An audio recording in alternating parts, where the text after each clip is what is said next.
সকালটা যেমন চা খেয়ে শুরু করি, সেরকম শুরু করার পর মনে পড়লো আজ একটা ভিডিও বানাবো। তো স্কিন কেয়ার রুটিনের ভিডিওটা না দেখে থাকলে অবশ্যই দেখে নিও।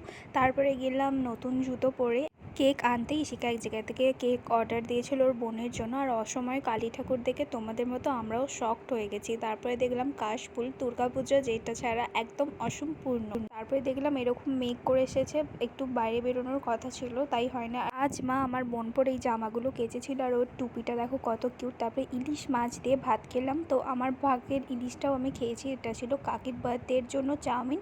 তারপরে গেলাম একটা বার্থডে পার্টিতে, পরীর বার্থডে ছিল। তো দেখো কি সুন্দর জামাটা লাগছে না? আমার তো ভীষণ ভালো, কত মিষ্টি লাগছে। তো চলো, ও একা একাই কেক কাটছে সেটা দেখো। তো ওকে সকলে আশীর্বাদ করো যেন খুব ভালো থাকে।